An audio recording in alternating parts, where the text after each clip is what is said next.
اعوذ باللہ من الشیطان الرجیم بسم اللہ الرحمن الرحیم یأتون من کل فج عمیق۔ حاجی موسیٰ جار اللہ اور استاد عبدالعزیز کی قادیان آمد، اپریل 1939، قسط نمبر 31 از امانویل حارث۔ روزنامہ الفضل انٹرنیشنل، سوموار 12 فروری 2024۔ آج سے بہت عرصہ قبل، جب کہ قادیان کو کوئی وقت حاصل نہ تھی، حضرت مسیح موعود علیہ السلام نے فرمایا تھا کہ خدا تعالیٰ نے مجھے بتایا ہے یہاں دور دور سے لوگ آئیں گے۔ ہم بارہا اس پیشگوئی کو پورا ہوتا دیکھ چکے ہیں، اور آج بھی علامہ موصوف کی تشریف آوری سے یہ پوری ہوئی ہے۔ تاریخ احمدیت کی جلد ہفتم کے مطالعہ سے پتہ چلتا ہے کہ اپریل 1939 میں عالم اسلام کے دو مشہور عالم قادیان دارالامان کی شہرت سن کر مرکز احمدیت میں تشریف لائے۔ حاجی موسیٰ جار اللہ اور الاستاذ عبدالعزیز، ادیب، مدیر ماہنامہ رابطہ اسلامیہ دمشق۔ مقدم ذکر مہمان انگریزی ماخذوں میں حاجی موسیٰ بگیو کے نام سے مذکور ہیں۔ اس قیام کے دوران علامہ موسیٰ جار اللہ نہ صرف قادیان کے مقامی اداروں اور بالخصوص مرکزی لائبریری میں نایاب کتابیں دیکھ کر بہت خوش ہوئے، بلکہ آپ پر جماعت احمدیہ کے عقائد و تعلیمات کا بھی گہرا اثر ہوا۔ ماخوذ از تاریخ احمدیت، جلد 7، صفحہ نمبر 619۔ اس سفر کی تفصیل میں جماعتی اخبار روزنامہ الفضل قادیان دارالامان نے اپنی 14 اپریل 1939 کی اشاعت کے صفحہ 2 پر علامہ حاجی موسیٰ جار اللہ، مشہور اسلامی لیڈر، اور الاستاذ عبدالعزیز، ادیب، مدیر رابطہ اسلامیہ دمشق قادیان میں کا عنوان بنا کر لکھا کہ قادیان 12 اپریل۔ علامہ حاجی موسیٰ جار اللہ اسلامی دنیا میں قریباً 40 سال سے خاص شہرت رکھنے والے مشہور ترکی لیڈر ہیں۔ آپ کئی زبانوں کے ماہر اور متعدد عربی اور ترکی کتب کے مصنف ہیں۔ اپنی سیاحت کے دوران میں کچھ عرصہ سے ہندوستان آئے ہوئے ہیں۔ حال ہی میں جب وہ لاہور پہنچے تو وہاں سے کل یعنی 11 اپریل کو قادیان تشریف لائے۔ مقامی ادارے اور خاص کر مرکزی لائبریری میں نایاب کتب دیکھ کر بہت خوش ہوئے۔ آج مکرم شیخ محمود احمد صاحب عرفانی نے ان کے نیز الاستاذ عبدالعزیز ادیب کے، جو دمشق کے ایک ماہوار رسالہ کے مدیر ہیں اور چند دن سے قادیان میں تشریف رکھتے ہیں، اعزاز میں دعوت چائے دی، جس میں مقامی اخبار نویسوں جناب مولوی عبدالمغنی خان صاحب، ناظر دعوت و تبلیغ اور بعض اور اصحاب کو بھی مدعو کیا۔ پہلے حاجی صاحب موصوف کا دوسرے اصحاب سمیت فوٹو لیا گیا، پھر ان سے تعارف کرایا گیا اور اس کے بعد چائے نوشی کی گئی۔ اس دوران میں حضرت مفتی محمد صادق صاحب اور شیخ محمود احمد صاحب عرفانی عربی میں حاجی صاحب موصوف سے گفتگو کرتے رہے۔ حاجی صاحب نے مسلمانان روس کی موجودہ حالت بیان کی۔ جاوی، ترکستانی اور جاپانی زبانیں جاننے والے اصحاب نے جو اس موقع پر اتفاق سے موجود تھے، اپنی زبانوں میں حاجی صاحب اور فاضل مدیر رابطہ اسلامیہ کی آمد کے متعلق خوشی کا اظہار کیا۔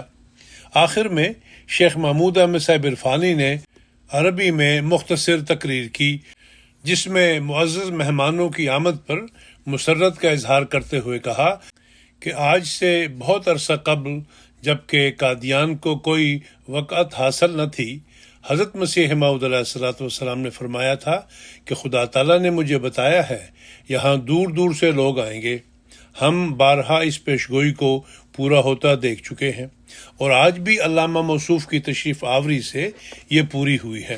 اس وجہ سے ان کی آمد ہمارے لیے بے حد خوشی اور مسرت کا موجب ہے۔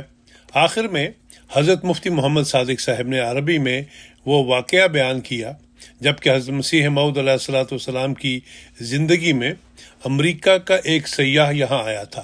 جب اس نے حضرت مسیح موعود علیہ السلام سے ملاقات کی تو اپنی نوٹ بک نکال کر دکھائی کہ میں نے امریکہ سے روانہ ہوتے ہوئے یہ نوٹ کیا تھا کہ قادیان میں جس شخص نے نبوت کا دعویٰ کیا ہے اس سے ضرور ملاقات کروں گا۔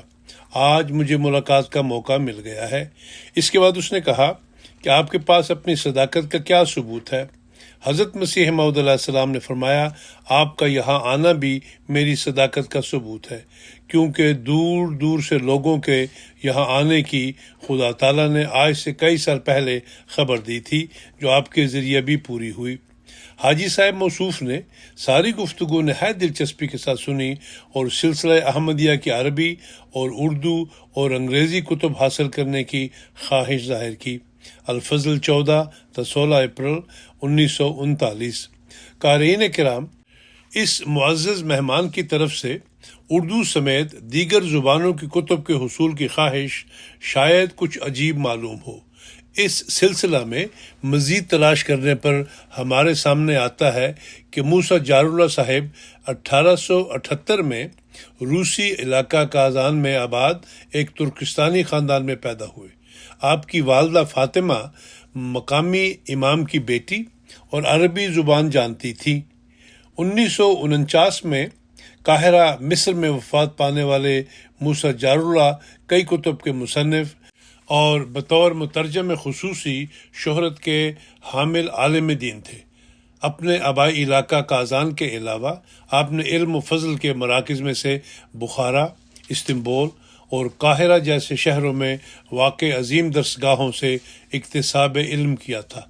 انقلاب روس کے ہنگاموں میں یکسر بھلا دیے جانے والے اس عالم دین نے متفرق کتب علوم اسلامیہ کو تاتاری زبان میں منتقل کرنے کے علاوہ قرآن کریم کا ترجمہ کرنے کی بھی سعادت پائی۔ مشہور ایرانی شاعر خواجہ شمس الدین حافظ شیرازی المعروف حافظ کی شاعری کے مجموعہ دیوان حافظ کو تاتاری زبان میں پیش کیا۔ موسیٰ جار اللہ کو بعض اختلافی نظریات رکھنے اور آپ کے تنقیدی رجحانات کی بنا پر لوتھر آف اسلام بھی کہا جاتا ہے۔ موصوف کو ایک لمبا عرصہ ارض حرم مکہ مکرمہ میں قیام اور حج بیت اللہ کی سعادت بھی ملی، اور موسیٰ جار اللہ کے قیام ہندوستان کے دوران سنسکرت زبان سیکھنے اور مہابھارت کا مطالعہ کرنے کا بھی ذکر ملتا ہے۔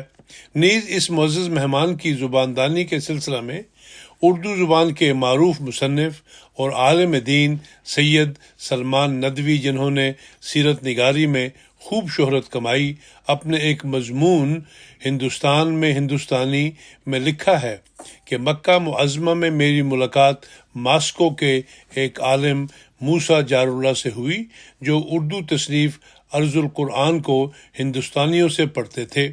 یہ مضمون ریختہ کی ویب سائٹ پر موجود ہے۔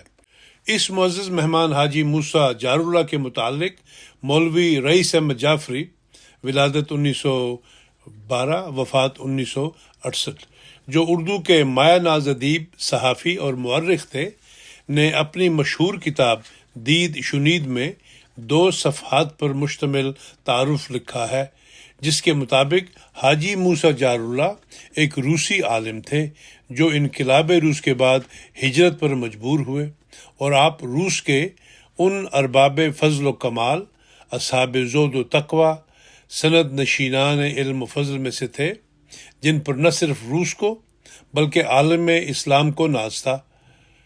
ہمارا تو ریاست کی گود میں آنکھ کھولی، وہ روس کے بڑے جاگیرداروں میں سے تھے۔ اس انقلاب نے ان کی دنیا بدل دی۔ وہ ترک وطن پر مجبور ہوئے اور ہندوستان آ کر پناہ گزین ہو گئے۔ ترکیہ، روس، افغانستان، ایران اور ممالک عربیہ اکثر مقامات کے لوگ ہندوستان میں مہمان بن کر آئے۔ دید و شنید، ناشر رئیس اکیڈمی، کراچی، سن اشاعت 1987، صفحہ نمبر 49۔ ان معزز مہمانوں کی قادیان میں مزید مصروفیات کے حوالے سے الفضل نے اپنے مستقل کالم مدینۃ المسیح قادیان کی مورخہ 13 اپریل کی رپورٹنگ میں لکھتا ہے کہ آج 4:30 بجے جناب ناظر صاحب دعوت و تبلیغ نے غیر ملکی معزز مہمانوں جناب موسیٰ جار اللہ صاحب اور الاستاذ عبدالعزیز صاحب دمشقی کے اعزاز میں چائے کی دعوت دی۔ اس موقع پر یورپ اور امریکہ اور بلاد عربیہ کے بعض مبلغین بھی موجود تھے۔ جناب موسیٰ جار اللہ صاحب سے قریباً 1 گھنٹہ تک عربی زبان میں گفتگو ہوئی۔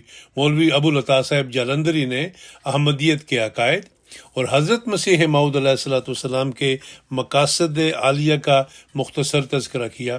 حضرت مفتی محمد صادق صاحب اور مولوی محمد سلیم صاحب نے بھی عربی میں گفتگو کی۔ روزنامہ الفضل قادیان، مورخہ 15 اپریل 1939۔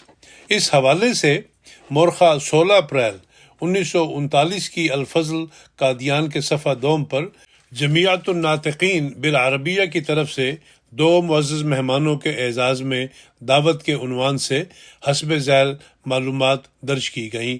قادیان 14 اپریل آج بعد نماز عصر حضرت میر محمد اسماعیل صاحب کی کوٹھی الصفہ کے باغ میں جمعیت الناطقین بالعربیہ کی طرف سے الاستاذ موسیٰ جار اللہ صاحب اور ادیب عبدالعزیز صاحب کے اعزاز میں چائے کی دعوت دی گئی۔ چائے نوشی کے بعد صاحبزادہ محمد طیب صاحب نے تلاوت قرآن کریم کی۔ جناب مولوی غلام رسول صاحب راجکی نے اپنا قصیدہ عربیہ پڑھا اور پھر جمعیت الناطقین بالعربیہ کی طرف سے مولوی ابوالعطا صاحب جالندری نے زبان فصیح عربی میں ایڈریس پیش کیا، جس میں معزز مہمانان کو مرحبا کہتے ہوئے انہیں جماعت احمدیہ کی تبلیغی جدوجہد اور اس کے شیریں نتائج کی طرف توجہ دلائی اور احمدیت کی ترقی کے متعلق معاندین کا اپنا اعتراف بھی پیش کیا۔ جواب میں ادیب عبدالعزیز صاحب نے ایک مضمون پڑھا جس میں مسلمانوں کی موجودہ حالت اور ضرورت مسلح پر زور دیا۔ پھر جناب موسیٰ افندی نے عالم اسلامی پر تبصرہ کرتے ہوئے احمدیت کی کوششوں کی تعریف کی اور مجاہدین سلسلہ کی تبلیغی سرگرمیوں کو سراہا۔ دونوں مہمانوں نے جمعیت الناطقین بالعربیہ کا شکریہ ادا کیا۔ ان کے جواب میں پھر مولوی ابوالعطا صاحب نے تقریر کی اور بتایا کہ آپ ایسے معزز مہمانوں کی آمد پر جمعیت کا فرض تھا کہ خوش آمدید کہے۔ اس طریق سے عالم اسلامی میں رابطہ اتحاد پیدا ہوتا ہے۔ آخر میں جناب سید زین العابدین ولی اللہ شاہ صاحب نے، جو اس جلسہ کے صدر تھے، تقریر فرمائی اور بتایا کہ انسانی زندگی بہرحال ختم ہو جانے والی ہے، اس لیے خدا کی آواز پر لبیک کہنے میں ہی سعادت ہے۔ بعد ازاں دعا پر یہ اجتماع ختم ہوا۔ مؤلف تاریخ احمدیت مولانا دوست محمد شاہد صاحب کا تجزیہ ہے کہ حاجی موسیٰ جار اللہ نے اس سفر قادیان سے بہت کچھ اخذ کیا اور آپ پر جماعت احمدیہ کے عقائد و تعلیمات کا بھی گہرا اثر ہوا تھا۔ مولانا مصوف نے تاریخ احمدیت کی مذکورہ بالا جلد میں اس سفر قادیان اور قیام کے ذکر کے بعد بتایا کہ آپ یعنی موسیٰ جار اللہ نے سفر قادیان کے 3 سال بعد فروری 1942 میں کتاب حروف اوائل الصور شائع فرمائی، جس میں آیت وآخرین منہم سورہ جمعہ کی جو تفسیر لکھی، اس کا اردو مفہوم یوں ہے کہ اس تیسری آیت کریمہ کے معنی یہ ہیں کہ وہ خدا جس نے امیوں میں سے رسول بھیجا، آخرین میں سے بھی اپنے پیغمبر مبعوث فرمائے گا، کیونکہ ہر امت کے رسول اس میں سے برپا ہوتے ہیں، اور یہ رسول جن کی یہاں پیش گوئی کی گئی ہے وہ اسلام کے رسول ہیں جو امت محمدیہ میں مبعوث ہوں گے، جیسا کہ بنی اسرائیل کے انبیاء تھے جو بنی اسرائیل میں قیام تورات کی خاطر بھیجے گئے تھے۔ اسی طرح علامہ موسیٰ جار اللہ نے اپنی اسی کتاب کے صفحہ 131 پر جو نظریہ معراج درج کیا، وہ بھی جماعت احمدیہ کے ہی موقف کا مؤید ہے۔